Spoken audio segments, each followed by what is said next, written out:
मनुष्य जन्म लेने का लक्ष्य क्या है? क्यों आता है मनुष्य इस धरा पे? निखिल श्रीवास्तव,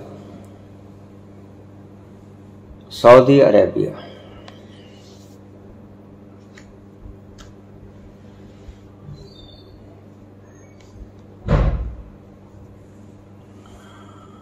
कोई लक्ष्य नहीं है मनुष्य का, और लक्ष्य कभी रख भी मत लेना।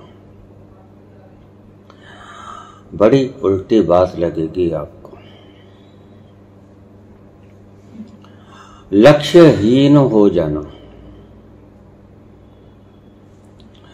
लक्ष्य कभी मत रखना अपने जीवन का। व्यापार में लक्ष्य रख लेना, पढ़ाई में लक्ष्य रख लेना, संसार में लक्ष्य रख लेना। आध्यात्म में लक्ष्य मत रखना।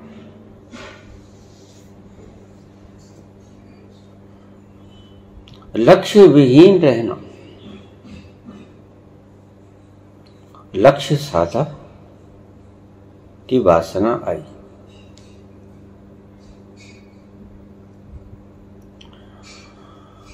लक्ष्य तुम्हें भविष्य में ले जाता है।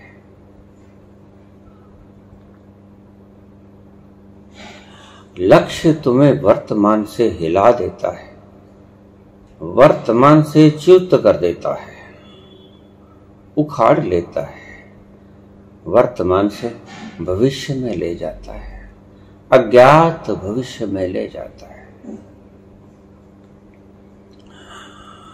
न तो कोई लक्ष्य है मनुष्य जीवन का, और ना ही तुम मनुष्य जीवन का कोई लक्ष्य बना लेना। व्यापार का लक्ष्य बना लेना, पढ़ाई लिखाई का लक्ष्य बना लेना। आईपीएस करना, यूपीएससी करना, आईएएस करना, पीएचडी करना, क्या करना, क्या बनना। चपरासी लगना कि मैजिस्ट्रेट लगना, कि पीएम बनना कि सीएम बनना, कि विधायक बनना कि काउंसलर बनना। संसार का लक्ष्य रख लेना। परमात्मा का लक्ष्य मत रखना, क्योंकि लक्ष्य है ही नहीं, चूक जाओगे। बड़ी उल्टी बात लगेगी आपको, क्योंकि आपके सभी धर्मों ने आपको समझाया कि हमारा लक्ष्य है मुक्त होना। हमारा लक्ष्य है उस अमृत का पान करना। हमारा लक्ष्य है अपने आप तक पहुंचना।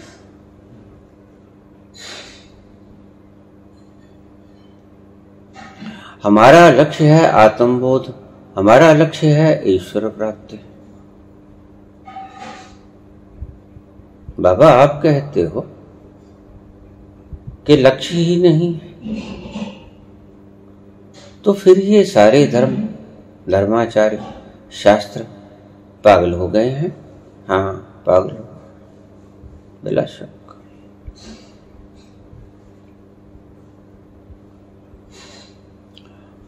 लक्ष्य कोई है ही नहीं।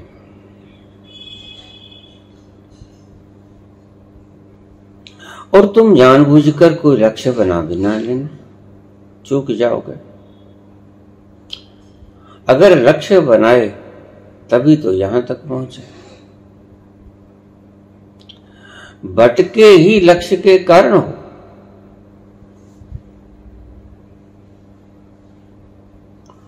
लक्ष्य न होता तो यहां तक ना आता।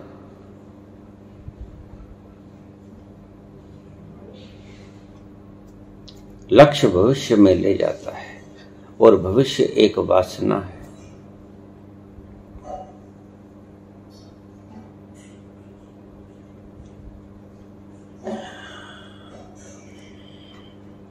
मनुष्य का लक्ष्य क्या है, मनुष्य के जन्म का लक्ष्य क्या है, क्यों लेता है वो जन्म।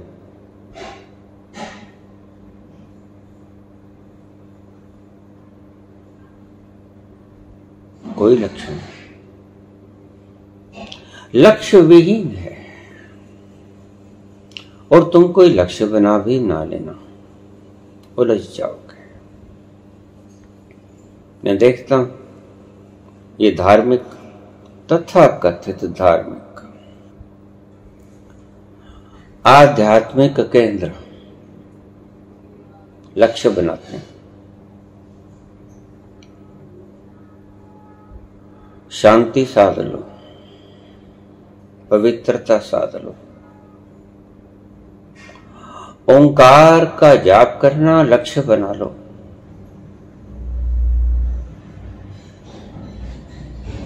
पाठ करना लक्ष्य बना लो,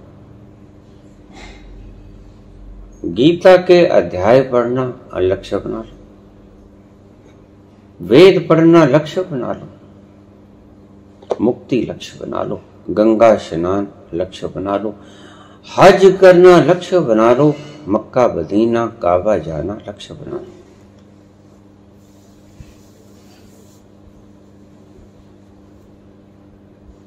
काबा चले जाओ, हज चले जाओ, हाजी बन जाओगे। कुछ नहीं मिलेगा, मिलेगा कुछ। गंगा स्नान कर लो, तीर्थ यात्री बन जाओगे। कुंभ स्नान कर लो, त्रिवेणी संगम पर जाकर नहा लो, तीर्थ यात्री बन जाओगे। और कुछ न मिलेगा। लक्ष्य का मतलब है जो तुम आज हो उसको छोड़ना है, और जो लक्ष्य है वहां पहुंचना है।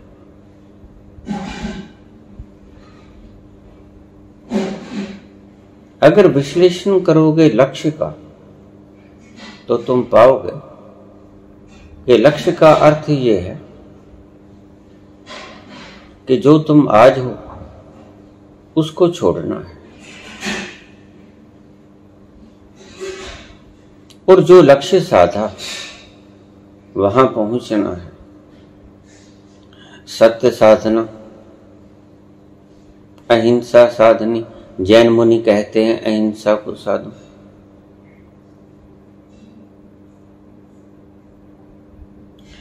कुछ धार्मिक लोग कहते हैं, ब्रह्म कुमारी कहती हैं पवित्रता को साधो, ओंकार का जाप करो।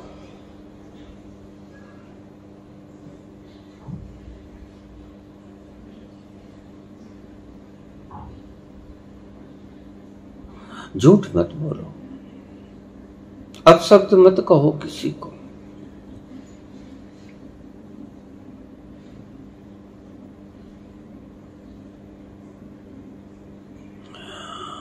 कोई कहता है 5 नाम जपो, शब्द सुरती का मिलान करो।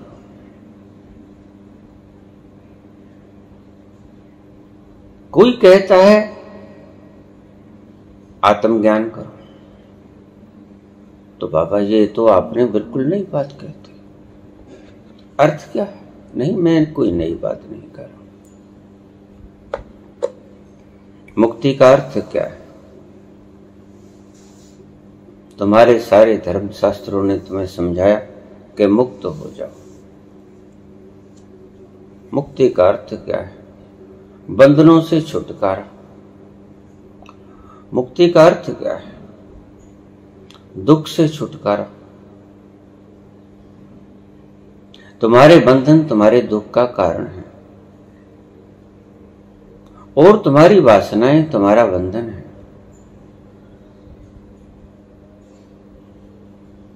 और तुम्हारे बंधन तुम्हारी मुक्ति में बाधा है, दुख का कारण है। बंधन कभी सुख नहीं देते। तुम बंधे हुए हो किसी परंपरा के साथ, किसी धर्म के साथ, किसी लिपि के साथ, किसी देश के साथ।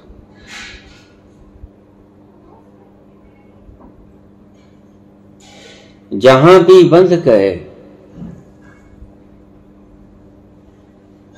वहां तुम मुक्त ना रहे।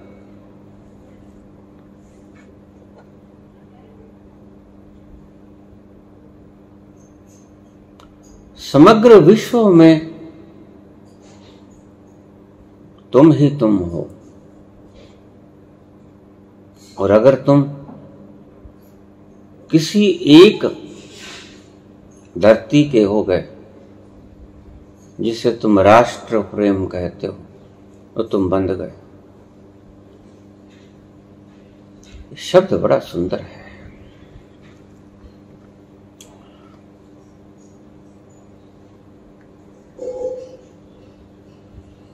वो लोग जो राष्ट्र को बेचना चाहते हैं, दूसरों पे राष्ट्रद्रोह का पर्चा करते हैं,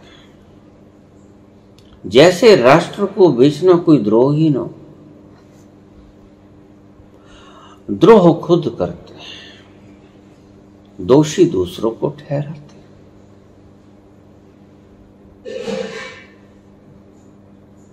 और मनुष्य का ये स्वभाव है, सही पूछो तो अज्ञानी मनुष्य का ये स्वभाव है। भगवान महावीर कहते हैं, ज्ञानी पुरुष कभी अपनी गलतियों को दूसरों पे नहीं थोपता। ज्ञानी पुरुष हमेशा कहता है कि ये मैंने किया, ये गलती मेरी। जब भी तुमने ये कहा कि उसने किया या उसके द्वारा करवाया गया, तभी तुम बहके, तभी तुमने गलत रास्ता पकड़ा। You are responsible for your state. अपनी स्थिति के तुम और सिर्फ तुम ही जिम्मेवार हो। तुम जो हो आज किसी की देन नहीं हो, तुम्हारी खुद की देन हो। लेकिन इस बात से तुम्हें झटका लगता है। क्यों? क्योंकि जिम्मेवार हो जाते हो, और जिम्मेवारी तो दूसरे की है। हम तो ऐसे न थे, हम तो बड़े शुभ शुभ थे, उसने मुझे ऐसा बना दिया।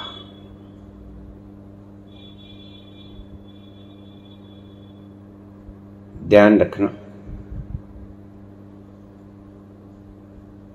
अगर जीवन में खुशी चाहते हो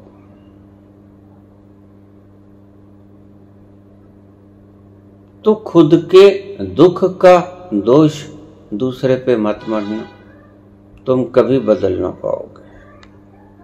क्योंकि जब दूसरे ने किया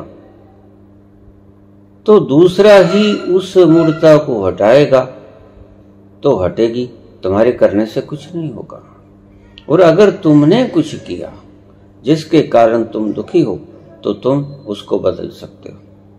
वो कृत्य को बदल लोगे जिसके कारण तुम दुखी हुए हो। अब इस बात को ठीक से समझ लेना।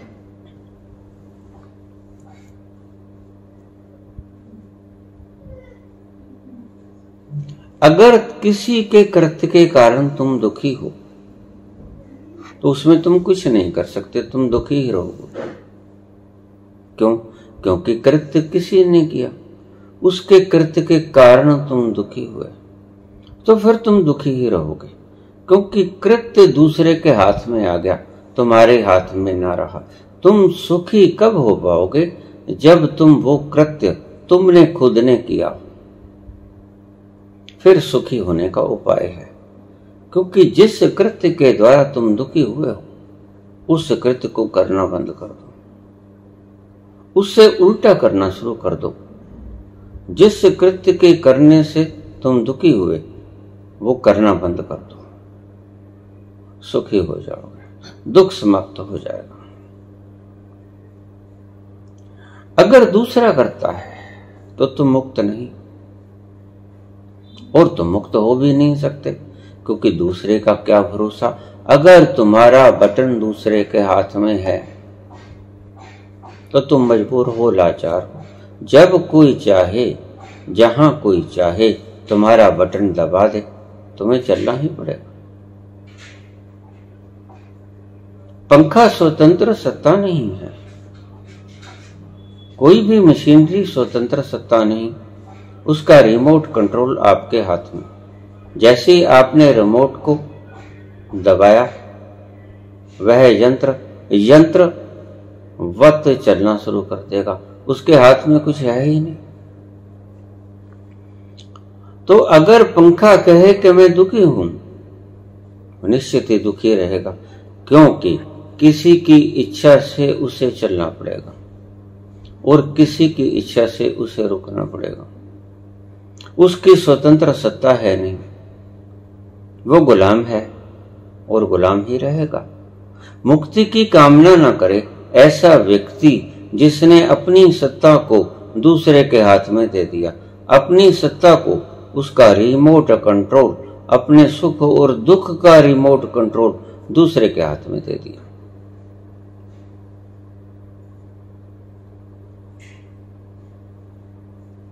सुखी कौन? सुखी वो जिसका रिमोट उसके खुद के हाथ में है।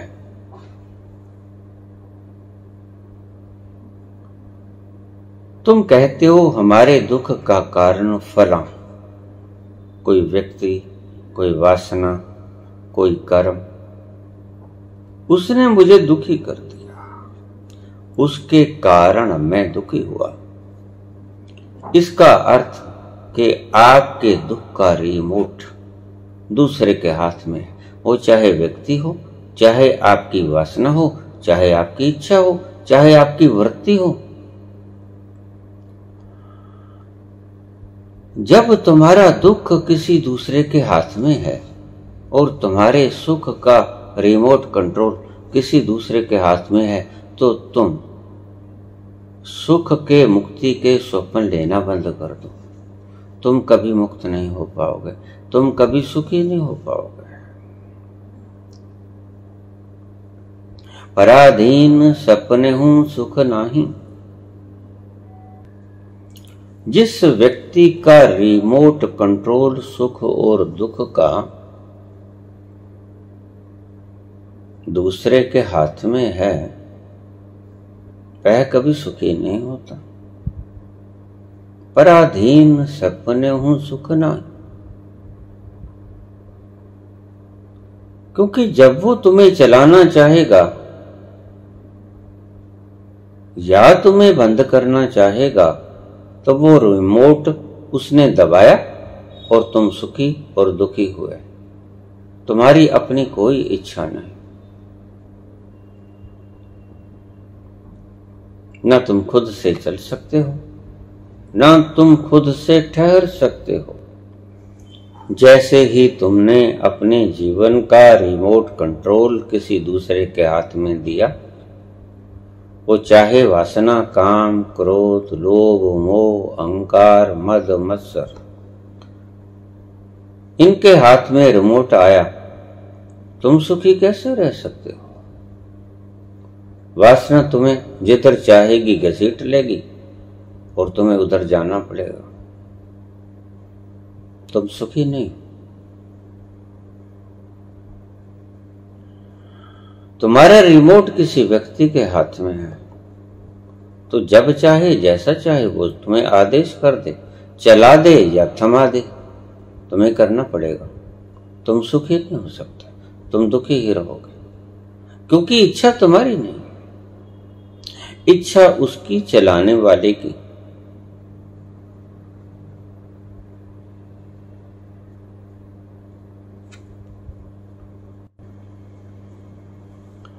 उसकी इच्छा जब चलाए चलाए, ठहराए ठहराए, तुम्हारी कोई इच्छा नहीं।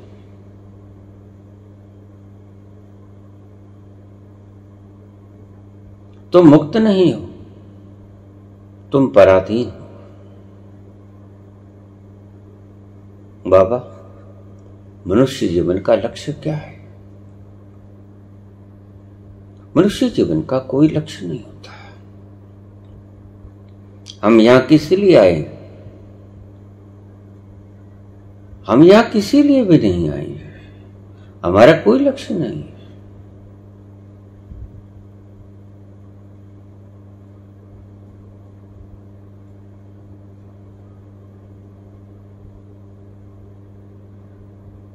यह एक खेल है उस विराट के हाथों का, जो तुम उसकी मर्जी से खेल रहे हो। तुम्हारे हाथ में कुछ नहीं। और फिर बाबा तुम कहते हो कि जब हमारे हाथ में कुछ नहीं तो हम पराधीन हो गए और हम दुखी रहेंगे। बिल्कुल, तुम दुखी रहोगे। तो फिर इस दुख से मुक्ति का उपाय?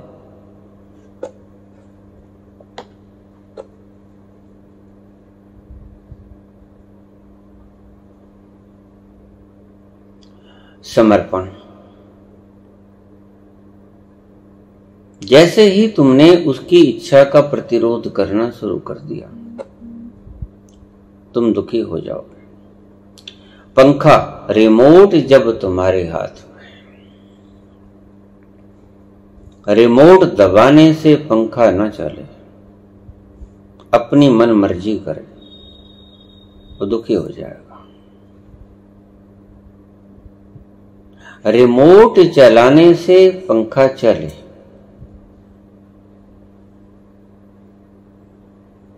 लेकिन खुशी से चले, अपनी इच्छा को बीच में ना लेके आए, अपनी स्वतंत्र सत्ता को आभासित न करे।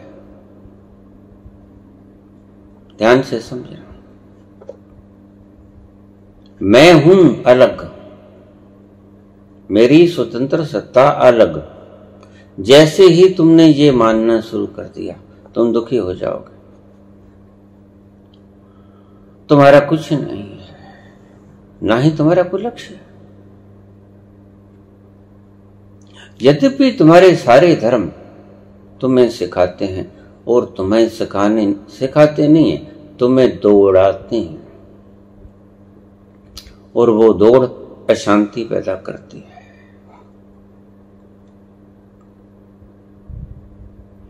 दादू दूजा को नहीं, दूजी मन की दौड़। ये दौड़वाता कौन है? ये दौड़वाता है तुम्हारे ऋषि, तुम्हारे शास्त्र, तुम्हारे गुरु। तुम दौड़ना बंद कर दो, मत दौड़ो।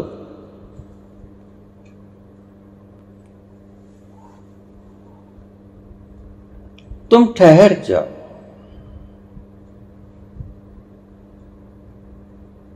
तुम्हारे ऋषि, तुम्हारे गुरु, तुम्हारे शास्त्र सारे तुम्हें सिखाते हैं सत्यवादी होना है, अहिंसक होना है, अचौर्य होना है, ब्रह्मचार्य होना है, परिग्रह को त्यागना है, सुखी होना है, संतोषी होना है, तृप्त होना है। ये सब दौड़े हैं। तृप्त होना भी एक दौड़ है। तृप्त होने की इच्छा भी त्याग दो। ईश्वर को पाना है, ये इच्छा भी त्याग दो। मुक्त होना है, ये इच्छा भी त्याग दो। काम, क्रोध, लोभ, मोह, अहंकार, मद, मत्सर सिर्फ यही वासनाएं नहीं है। मुक्त होने की वासना भी वासना है। ईश्वर को पाने की इच्छा भी वासना है।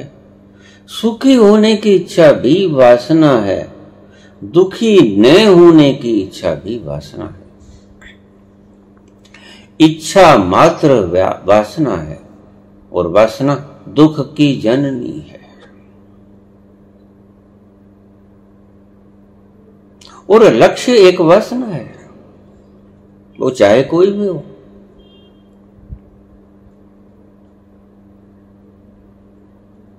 काम को भोगना है, क्रोध को भोगना है, लोभ को भोगना है, मोह को भोगना है, त्याग को भोगना है।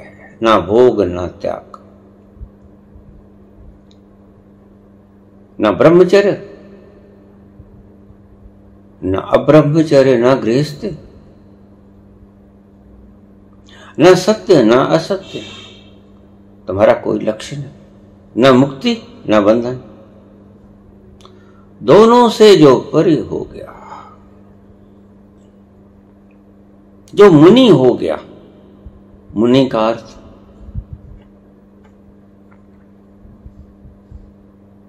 जो मन से परे हो गया, मन से दूर हट गया। और मन में ये सब जंजाल मन में है, द्वैत बुद्धि में है। ये भला ये बुरा, ये शुभ ये अशुभ, ये सुख ये दुख, ये क्रोध ये क्षमा, ये डाका ये दान, ये दौड़ ये ठहराव, ये अशांति और ये शांति,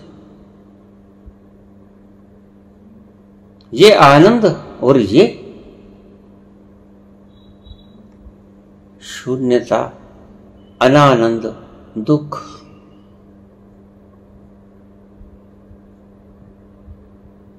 यह आसक्ति और यह अनासक्ति, यह विद्या और यह अविद्या। सभी द्वंद्वों से पार हो जाओ, तुम्हारा कोई लक्ष्य नहीं। कुछ भी पाना तुम्हारा लक्ष्य नहीं है। कुछ भी पाना मात्र एक वासना है।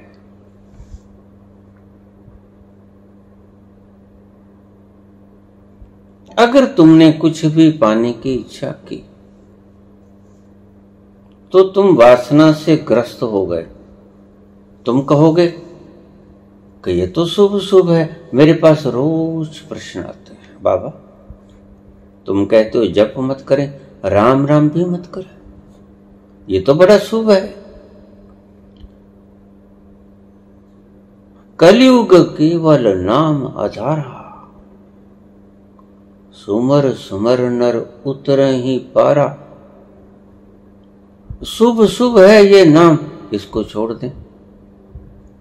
आप कहते जप मत करो,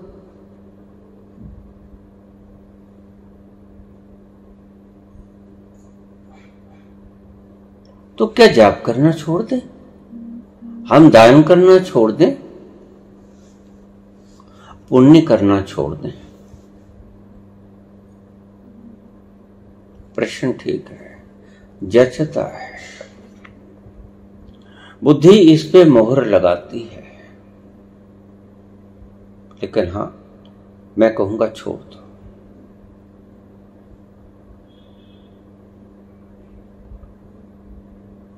क्योंकि कुछ भी होने की कामना भटकने के सिवा और कुछ भी नहीं। मात्र भटकना है तुम्हारी कोई भी कामना, वो चाहे मुक्ति ही क्यों ना, कुछ भी पाना, वो चाहे मुक्ति ही क्यों ना पाना, वासना है। सुखी होना, आनंदित होना वासना है।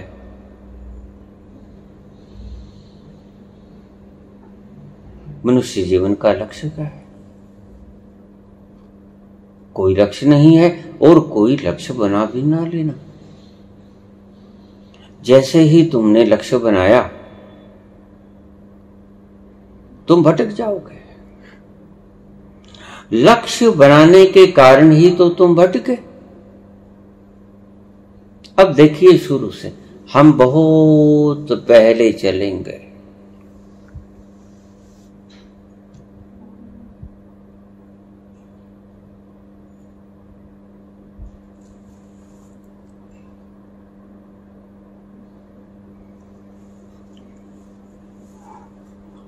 थोड़ा शांति से सुनने की चेष्टा करें।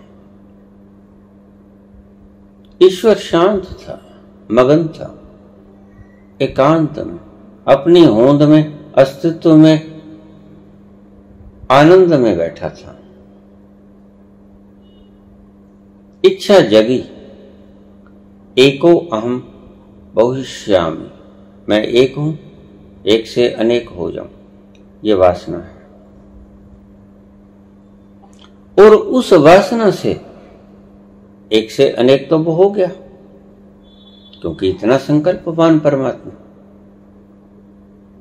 उसका संकल्प पूरा ही होगा। एको अहम बहुश्यामी, इस्लाम भी कहता है कि अल्लाह ने कहा हो जा, सृष्टि हो गई, संकल्प पूरा हो गया। वासना की, ईश्वर वासना से युक्त हुआ और तभी से दुख शुरू हो गया। ईश्वर भी अगर वासना करे, और इसका कोई अर्थ नहीं, इसका अर्थ क्या है, इसका भेद क्या है, भीतरी तत्व क्या है? एको अहम बहुश्यामी, अगर ईश्वर भी वासना करेगा तो दुखी हो जाएगा। ईश्वर ने वासना की कि मैं एक से अनेक हो जाऊं, इच्छा की, एक से अनेक हो गया और फैल गया और दुखी हो गया।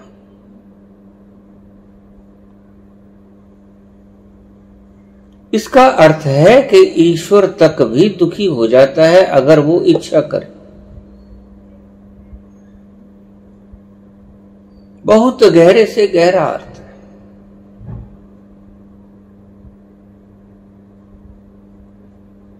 तुम भी इच्छा मत कर लेना। जैसे जैसे तुमने इच्छा की मैं सीएम हो जाऊं, मैं पीएम हो जाऊं, मैं सारी संसार की संपदा को इकट्ठा कर, सब मेरे गुलाम हो जाएं, मैं सबका मालिक हो जाऊं, मैं वो हो जाऊं, गुणवान हो जाऊं, सुंदर हो जाऊं, बलिष्ठ हो जाऊं, ये सब वासनाएं हैं। तो फिर मनुष्य का लक्ष्य क्या? क्यों जन्म लिया उसने धरा पे?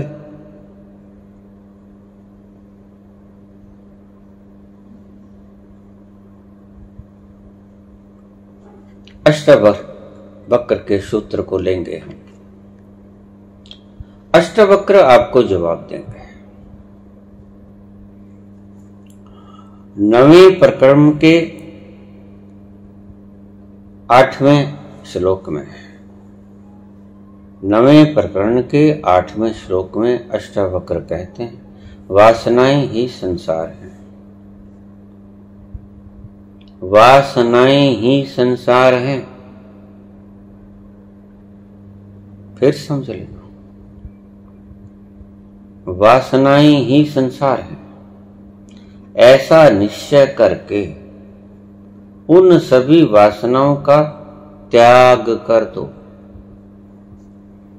मैं ये हो जाऊं, मैं वो हो जाऊं, मैं जज बन जाऊं, मैं मिनिस्टर बन जाऊं, मैं बलशाली हो जाऊं, मैं ईमानदार हो जाऊं। जहां बड़ी रोक पड़ेगी, आप कहोगे ईमानदार होना भी वासना है। हाँ हाँ, इच्छा मात्र वासना है। शुभ इच्छा हो या अशुभ इच्छा हो, ये तो आपकी बुद्धि के भेद हैं, वरना ईश्वर की सृष्टि में शुभ और अशुभ कुछ नहीं होता।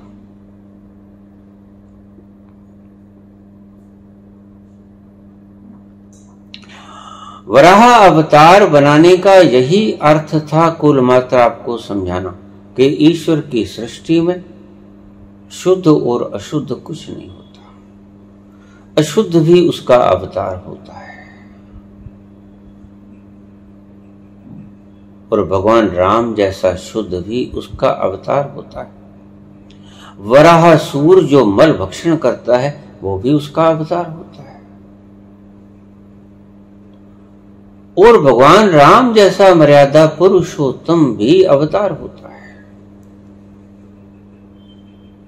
ईश्वर की सृष्टि में अच्छा या बुरा कुछ नहीं होता, सिर्फ आपकी बुद्धि भेद करती है। ईमानदार भी मत होना, बेईमान भी मत होना, ब्रह्मचारी भी मत होना, कामी भी मत होना, शांति भी मत साधना और क्रोध भी मत करना, करुणा भी मत करना। करुणा भी एक वासना है, ध्यान से रखना। इसीलिए बुद्ध करुणा वासना है तभी तो बंध जाते हैं। 2500 वर्ष तक उन्होंने जन्म नहीं लिया, करुणा को एक वासना बना लिया। करुणा वासना है। जब व्यक्ति मुक्त होता है, संबोधि को प्राप्त होता है, तो उसकी सभी वासनाएं क्षीण हो जाती हैं। कुछ व्यक्ति तो इतने चरम आनंद को देखकर तत्क्षण देह को त्याग देते हैं। इस बात को ठीक से समझ लेना।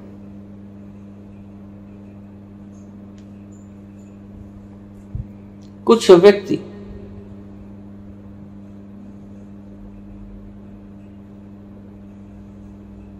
संबोधि को उपलब्ध होते ही इस देह को त्याग देते हैं। इतना आनंद एक क्षण के लिए भी यहां रुके काहे को?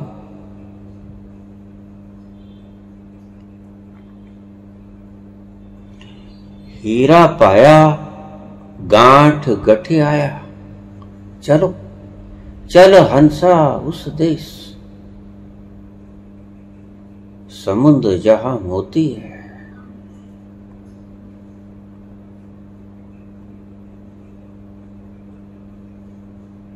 वो इतनी भी वासना को नहीं रहने देते कि संसार का कल्याण करें।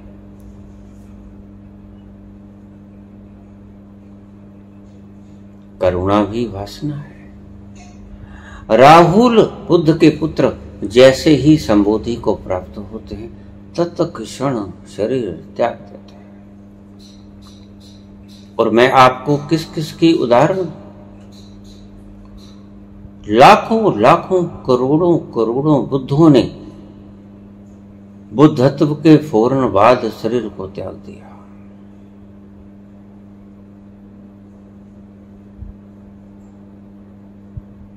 लेकिन कुछ ऐसे व्यक्ति थे जिन्होंने ये देखा कि मैं तो चला, हो गया, मेरा काम पूरा हो गया। अब संसार के इन लंबे लंबे चेहरों को, दुखी चेहरों को, शिकन भरी मस्तक की लकीरों को देखकर, हृदय के इन दर्दीले वाक्यों को देखकर, इन विरह के कष्टों को देखकर, आपके इन दुखों को देखकर कोई बुद्ध अटक जाता है।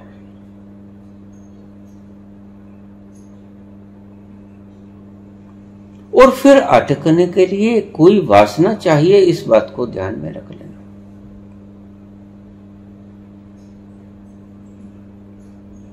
रामकृष्ण परमहंस प्रवचन देते देते रसोई में शारदा के पास चले जाते। शारदा, क्या बनाया, जल्दी से खाना डाल दे, बड़ी बढ़िया खुशबू आ रही है, क्या बनाया? शारदा कहती, मुझे आपकी ये आदत पसंद है।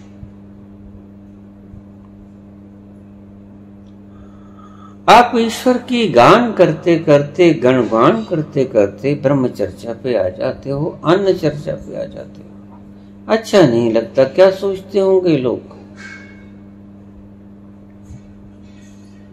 कृपया आप ऐसा मत किया करें। व्याख्यान को समाप्त करके फिर भोजन करने आ जाया करें। रामकृष्ण हंस पड़ते, कोई जवाब ना देते।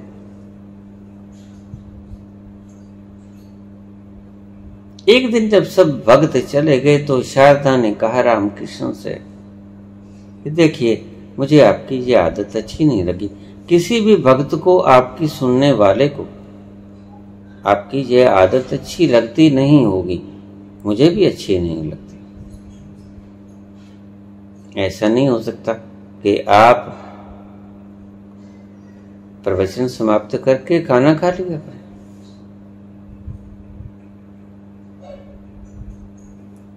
तो रामकृष्ण कहने लगे, मैं इस वासना के सूत्र से बंधा हुआ हूं शारदा।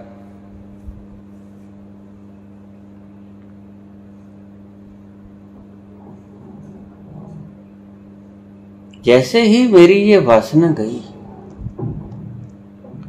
जिस दिन तुम थाली लेकर आओगी खाने की, मुझे परोसोगी और मैं नाक परली तरफ कर लूंगा, मुख मोड़ लूंगा खाने की थाली से। शारदा समझ लेना, मेरे जीवन के 3 दिन बचे हैं। मैं इस वासना के कारण बंधा हूं, इस शरीर से करुणा के कारण। और करुणा एक वासना है। आप दान अच्छा कर्म गिनते हो, लेकिन वासना है। क्रोध तो वासना है ही, लेकिन करुणा को आप कभी वासना नहीं गिनते। करुणा भी एक वासना है। जंजीर तो जंजीर होती है, लोहे की जंजीर हो पशुओं को बांधने वाली, या आभूषण हो गढ़ में जंजीर सोने की, हीरे जवाहरातों से युक्त है तो बंधन। हथकड़ियां सोने की हों या लोहे की, आपको बांधती हैं। आपकी स्वतंत्रता तो गई, आप बंध गए। हथकड़ी लोहे की लगी कि हथकड़ी सोने की लगी, कोई फर्क नहीं। आपके बंधन में रंच मात्र भी फर्क करना पड़ेगा।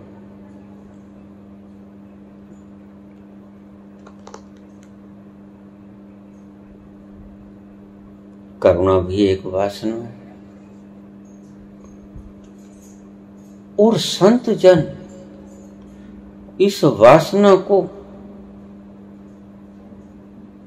जैसे समुद्र के किनारे पे नैया खड़ी हो और उसकी जंजीर को नैया के साथ समुद्र के किनारे पे कोई खूंटा गाड़ के उसके साथ जंजीर को बांधते हैं। बस कश्ती कहीं नहीं जाती, वहीं ठहरी रहती है। कितना ही तूफान आ जाए, कितनी हवाएं चलें, कितनी लहरें चलें, समुद्र गर्ज या शांत रहे, वो बंधी रहेगी किनारे के साथ, उस खूंटे के साथ लगी जंजीर के द्वारा। जंजीर वासना, लोहे की हो सोने की, कोई फर्क नहीं पड़ता।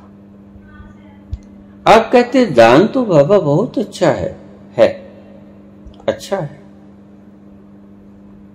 लेकिन बंधन है। अच्छा तो बहुत है, अच्छा सोना बहुत है, लेकिन जंजीर है, बंधन है। हथकड़ी सोने की है, लेकिन बंधन है। लोहे की है, फिर भी बंधन है। करुणा भी एक वासना है। यद्यपि संत लोग सर्वजन सुखाय सर्वजन हिताय के निमित्त इसको बरतते हैं, इसका प्रयोग करते हैं, क्या करें? आपके लंबे चेहरे उनसे देखे नहीं जाते, दुखी होते हैं आपकी तरफ देख देख के।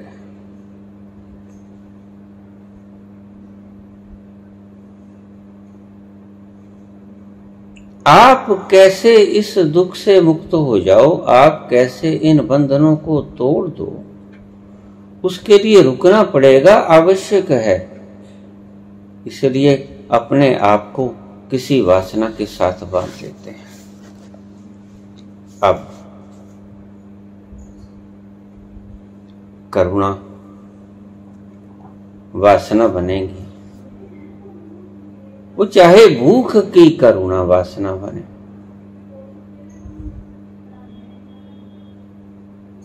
वो चाहे आपको बंधन मुक्त करने की वासना बने।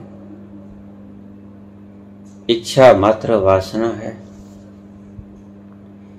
इच्छा शुभ और अशुभ नहीं होती। बंधन और मुक्ति के लिए इच्छा भी वासना है और वासना बांधती है। अच्छे की इच्छा या बुरे की इच्छा कोई महत्व नहीं रखती, दोनों बांधती। दान करने की इच्छा कर लो, वो भी बांधे। चोरी करने की इच्छा कर लो, डाका मारने की इच्छा कर लो, वो भी बांधेगी। बांधेगी दोनों, आप मुक्त ना हो पाओगे। मुक्त होने की इच्छा भी वासना है। दूसरा मुक्त हो जाए ये इच्छा भी वासना है। करुणा, बुद्ध करुणा के कारण ठहरे। शरीर विषैले विष से युक्त तड़पा रहा था, विषैला भोजन कर लिया था, बहुत दिन तड़पते रहे। जब देखा कि थोड़ी कर्म बाकी रह गया भोग लो, तो अभी और आना पड़ेगा। अभी संसार में करुणा बिखेरनी पड़ेगी, इनके बंधन तोड़ने पड़ेंगे। अभी मेरी आवश्यकता है।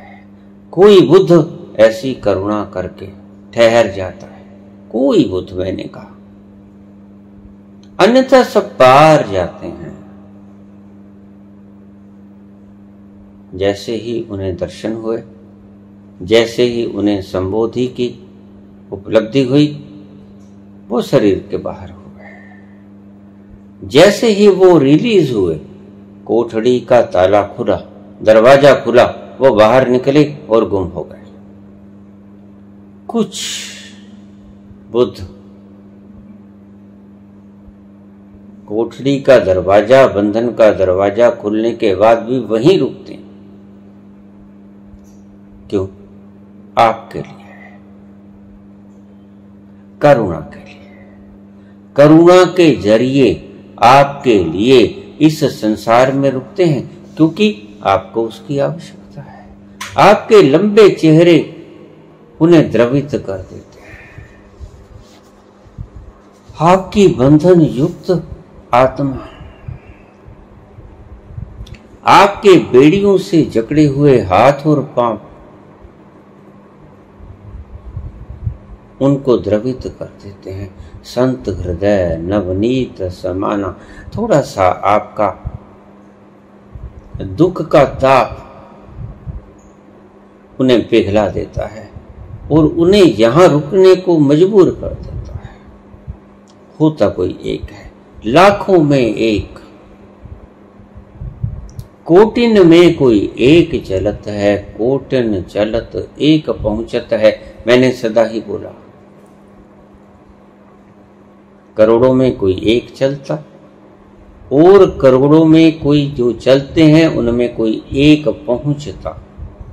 उससे अगला शब्द भी सुन लीजिए, कोटिन में कोई एक चलत है, कोटिन चलत एक पहुंचत है, और कोटिन पहुंचत एक रुकत है। अब ये तीसरा शब्द मैंने और जोड़ दिया। करोड़ों जो पहुंच गए उनमें एक रुकता है, कोई बुद्ध रुकता है, करुणावश रुकता है, वासना बना के रुकता है, अपने हाथ में खुद ही जंजीरें डाल लेता है, खुद ही हथकड़ियां लगा लेता है करुणावश।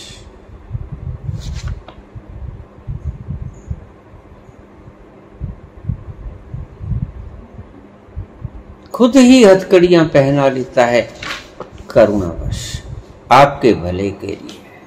बंध जाता है खुद वो भी।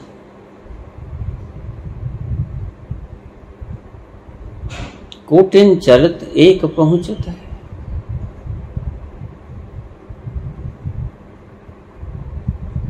और कोटिन पहुंचत एक रुकत है, एक रुक जाता है। जो करोड़ों पहुंचते हैं, अन्यथा बाकी तो सभी छलांग लगा लेते हैं। मुक्त हुए, पार गए। बूंद समानी समुद्र में तत्क्षण छाल लगा देते हैं, मिल जाते हैं, विलीन हो जाते हैं, अस्तित्व में समा जाते हैं, एकाकार हो जाते हैं। कब के प्यासे थे, बड़ी मुश्किल से दिल की बेकरारी को करार आ गया, बहुत मुश्किल से।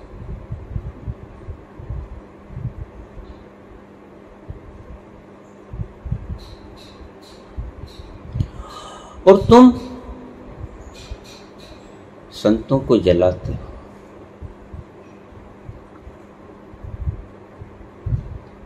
तुम संतों के कानों में कीले ठोक देते हो, सूली चढ़ा देते हो, जहर पिला देते हो।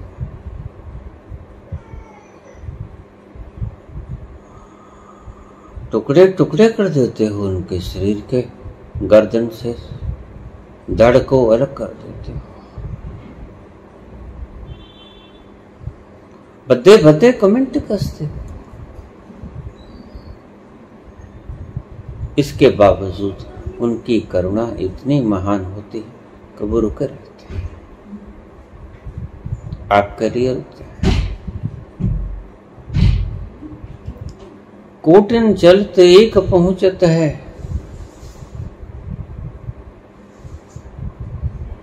कोटिन में कोई एक चलत है, कोटन पहुंचत एक रुकत है। एक रुकता है। कौन रुकता है? जो परम दयालुता का वासना उड़ लेता है, जानबूझकर। जो हथकड़ियां खोली थी कुदरत ने के जाओ तो मुक्त हुए, वो ही हथकड़ियां उठा के दया के कारण खुद ही अपने हाथों में लगा के, चाबी लगा के पकड़ा देता है कि ये लो चाबी, अभी मैं ठहरना चाहता हूं, अभी। और आप उनको गालियां निकालते हो,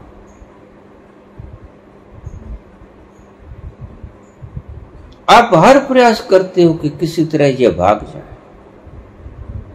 क्योंकि उनके रुकने से आपकी दुकानदारियां नष्ट होती हैं। वो इतने प्यारे होते हैं, इतने प्यारे होते हैं कि आप उनको सूली देते हैं और वो आपके लिए क्षमा की फरियाद करते हैं। बड़ी मुश्किल से दिल की बेकरारी को करार आया कि जिस जालिम ने तड़पाया, उसी पे हमको प्यार आया। बड़ी मुश्किल से दिल की बेकरारी को करार आया, बड़ी मुश्किल से। खुली थी जेल की कोठड़ी की सलाखों की ये ग्रिलें और खुले थे गेट, लेकिन भागने की बजाय वहीं ठहर गए कि जिस जालिम ने तड़पाया, उसी पे हमको प्यार आया।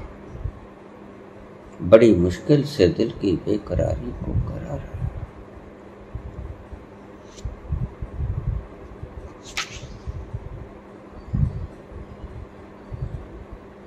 उनकी दिल की बेकरारी को करार आता है, बड़ी मुश्किल से आता है, बहुत उपद्रव करने पड़ते हैं, उल्टे सीधे बैठना उठना पड़ता है, भूखे रहना पड़ता है, लाखों लाखों तरह के उपाय करना पड़ता है।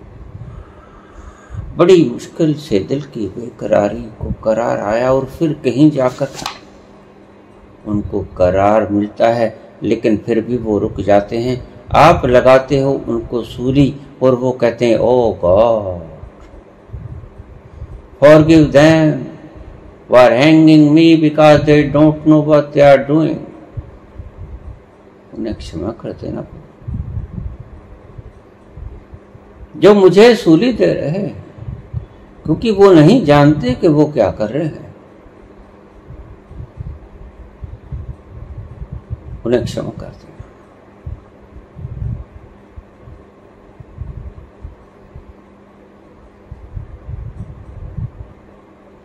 करुणा भी एक वासना है, करुणा भी एक बंधन है। सभी बंधनों की तरह माना तो लोहे की थी, ये सोने की है, और सोने की जगह क्रोमियम की भी हो सकती हैं और कीमती धातु की भी हो सकती हैं, लेकिन बंधन तो बंधन ही है।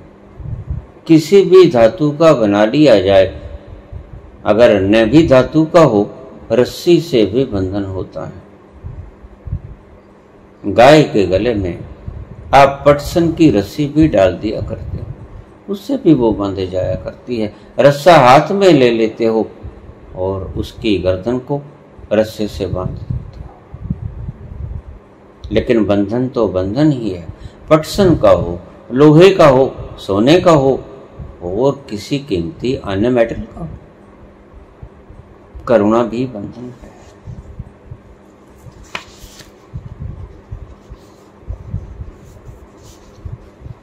कहते हैं अष्टावक्र,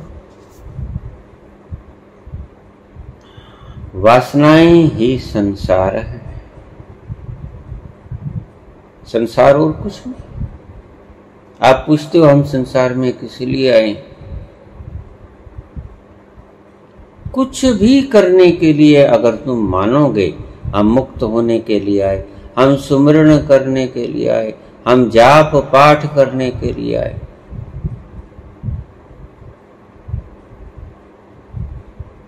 सभी बंधन है। अष्टावक्र कहते हैं वासनाएं ही संसार है।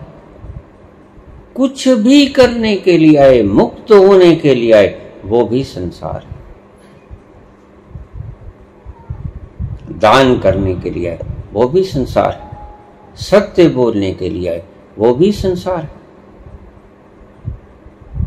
वो संसार बांधता है, वासनाएं बांधती हैं, और संसार वासना ही है।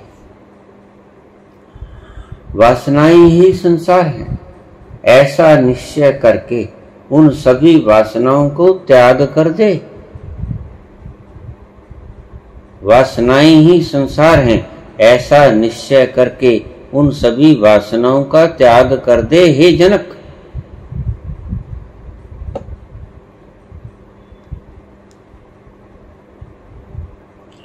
वासनाओं के त्याग से संसार का त्याग होगा।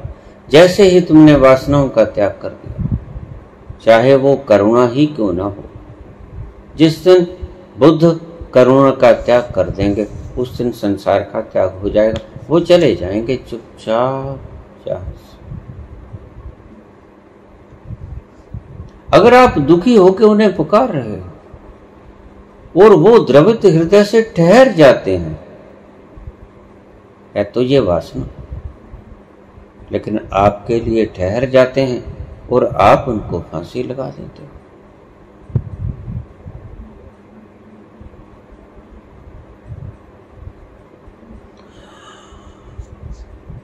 वासना है, करुणा भी वासना है, जो आपके आवाज देने से कि मैं दुखी हूं,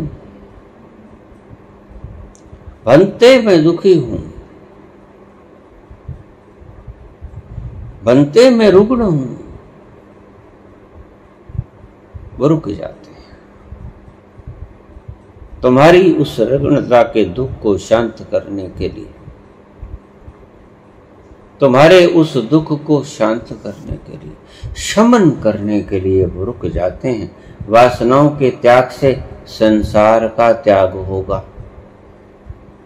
संसार का त्याग होगा यानी तुम्हें संसार में फिर नहीं आना पड़ेगा।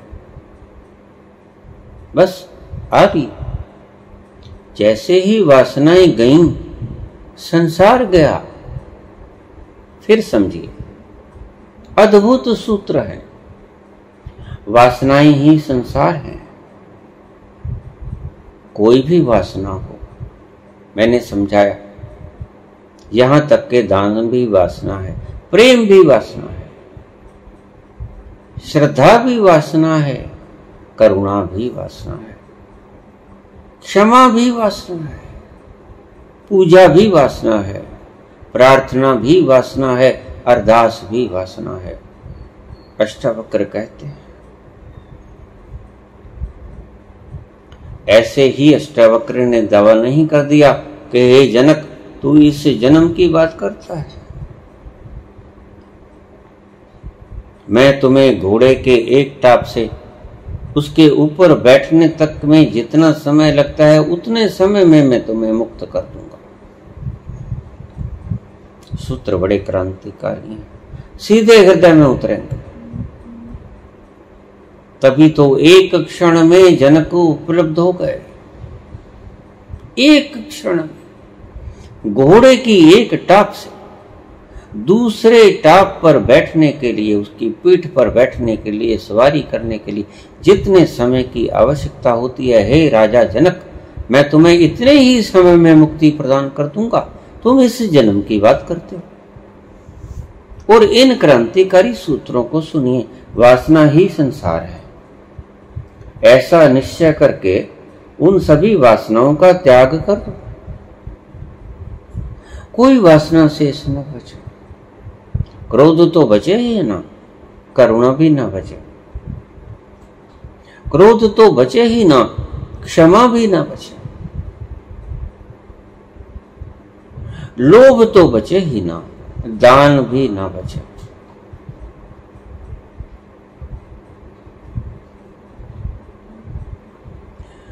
किसी का अपकार करना तो बचे ही ना, किसी का उपकार करना भी ना बचे।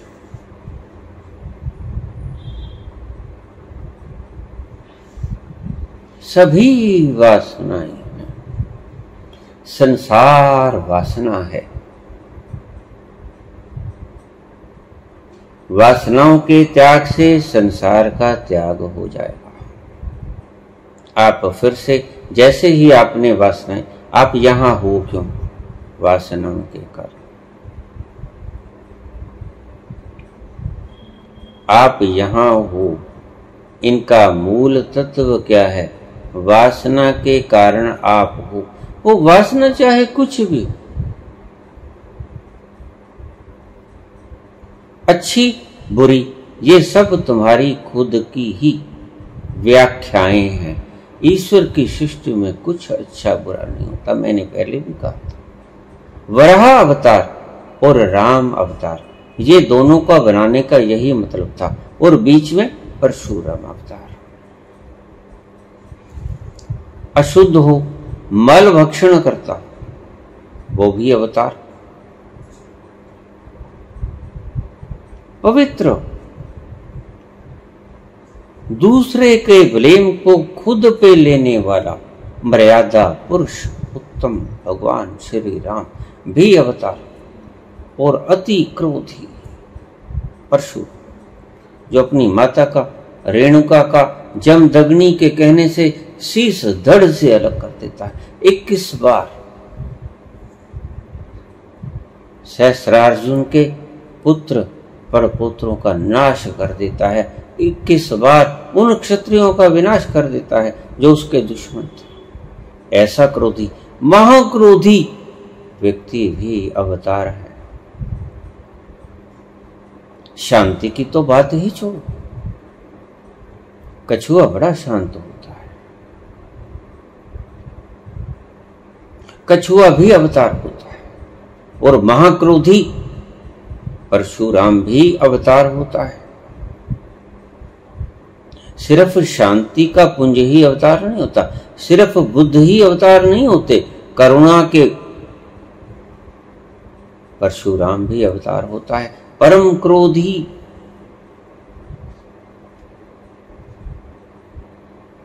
और सिर्फ अहिंसक ही अवतार नहीं होता। मत्स्य बिल्कुल अहिंसक है, आप उसे खा जाते, वो कुछ नहीं कहते।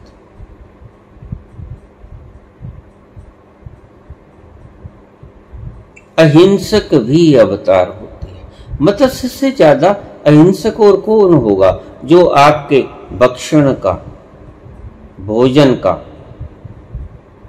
अंग बनती है। अच्छा, आप भक्ष लेते हो, उसे खाते हो और उससे शक्ति ले लेते हो।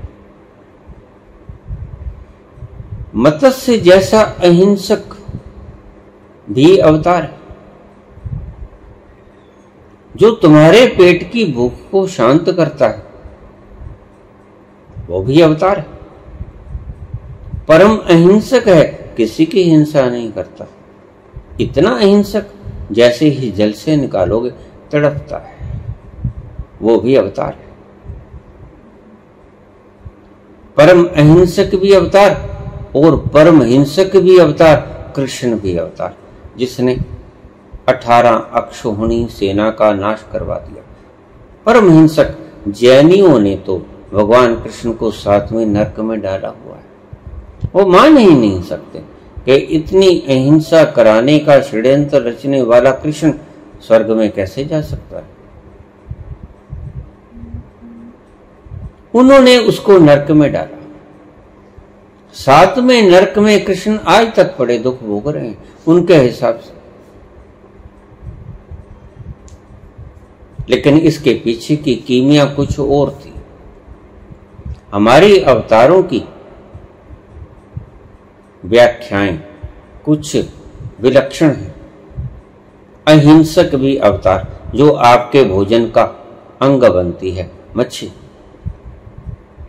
और जो दूसरों का वध करवा दे अपनी नीतियों के कारण, कृष्ण, वो भी अवतार, और वो संपूर्ण अवतार। हमारे भाई एक बात कहा करते थे, बड़े भाई मेरे डॉक्टर थे, तो मैं उसे कहता कि आज 2 व्यक्ति मर गए। वो कहता देखो, जिस दिन कोई न मरे समझ लेना कि ये मूर्ख वैद, ये डॉक्टर मूर्ख। जिस दिन 1-2 मर जाए तो समझ लेना कि ये वैद, और जिस दिन 100 व्यक्ति रोज यहां से मर के निकलेगा उस दिन तुम समझना कि महावैद। मैं महावैद उस दिन होऊंगा जिस दिन मेरे क्लिनिक में से, मेरे हॉस्पिटल में से 100 लाशें रोज की निकलेंगी। बहुत उल्ट लगता मुझे। मैं कहता तुम ये काहे की बातें करते, तुम्हारे दिमाग में फर्क है। कोई भी ना मिले, कोई भी ना मरे तो मूर्ख वैद, 1-2 मरे तो वैद, और 100 मरे तो महावैद, परम पूजनीय वैद, गोल्ड मेडलिस्ट वैद। वो कहता हाँ, सुनने में अजीब लगेगा लेकिन ये सत्य है। वो मुझे कहता कि जिस दिन मेरे हॉस्पिटल से 100 लाशें निकली उस दिन मैं महावैद। मत्स्य आपके भोजन का अंग बनती है, परम अहिंसक, वो भी अवतार, और छोटा अवतार, और पूर्ण अवतार जो हिंसा करता है। शिशुपाल का वध कर दिया। देखिए 100 से ज्यादा गाली निकालोगे तुम्हारा शीश धड़ से अलग हो जाएगा, और उसने ये गलती की और उसने शीश धड़ से अलग कर दिया। छल करना पड़ा, कपट करना पड़ा।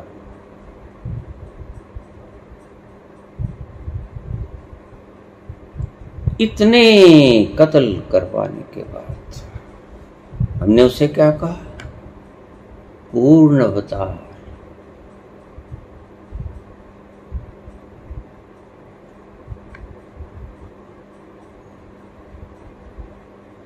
श्री कृष्ण गोविंद हरे मुरारी, श्री कृष्ण गोविंद हरे मुरारी। हे नाथ नारायण वासुदेव, श्री कृष्ण गोविंद हरे मुरारी। हे नाथ नारायण वासुदेवा, हे नाथ नारायण वासुदेव।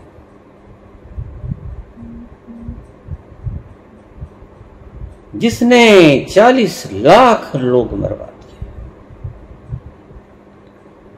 वो पूर्ण अवतार, और जो लोगों के भोजन का अंश बनती है वो अंश अवतार, मत्स्य अवतार, अंश अवतार।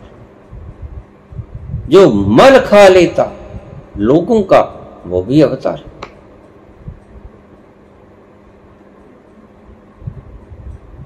जो कत्ल करवा देता वो पूर्ण अवतार। सभी 16 कलाएं संपूर्ण, भगवान राम 14 कलाएं संपूर्ण, 2 कलाएं कम,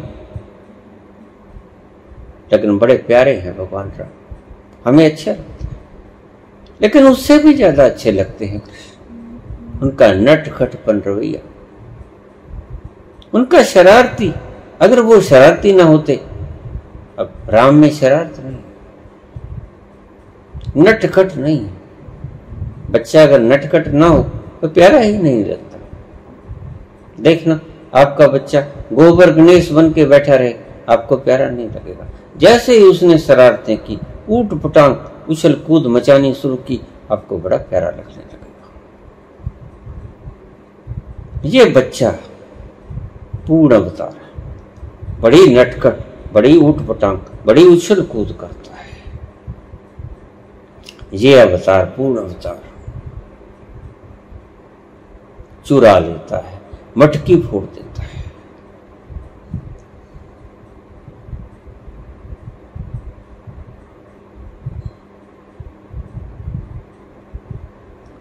और हम इसकी याद में आंसू बहाते हैं। हम उसे याद करते हैं। उसकी नटखट तबीयत को देखकर हम हृदय ही हृदय में रोते हैं, उसे याद करके। पनघट पे मोरी बैया मरोरी, पनघट पे मोरी बैया मरोरी। मैं बोली तो मेरी मटकी फोरी, मैं बोली तो मेरी मटकी फोरी।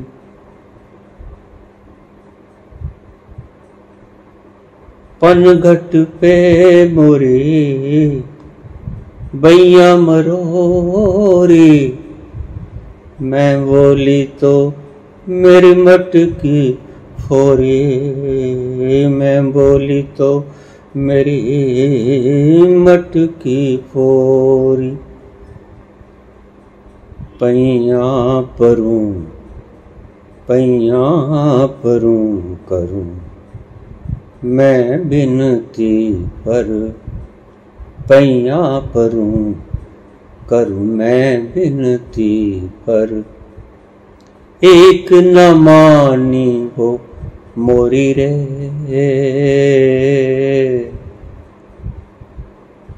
एक न मानी हो मोरी रे। सुध बिसरा गयो मोरी, वो काला एक बांसुरी वाला, वो काला एक बांसुरी वाला, सुध बिसरा गयो मोरी रे,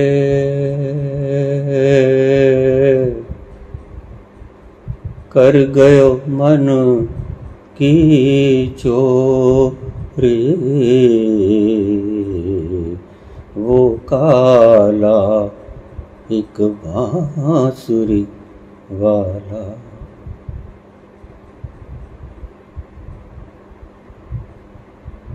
पनघट पे मोरी बैया मरोरी, पानी भरने गई मेरी बाह को मोड़ लिया, मैं बोली तो मेरी मटकी फोड़। मैंने पूछा रे नटखट ये क्या कर रहा है, तो उसने मेरी मटकी फोड़ दी।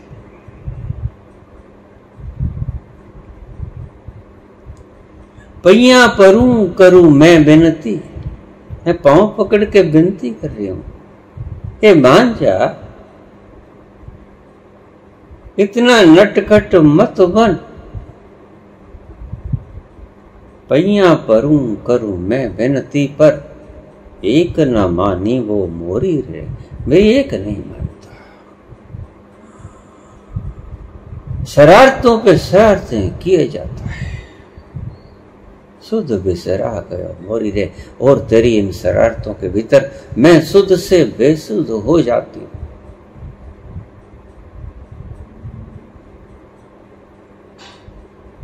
वो काला एक बांसुरी वाला, कर गयो मन की चोरी रे, माखन चुराता चुराता मेरे मन को चुरा के ले गया।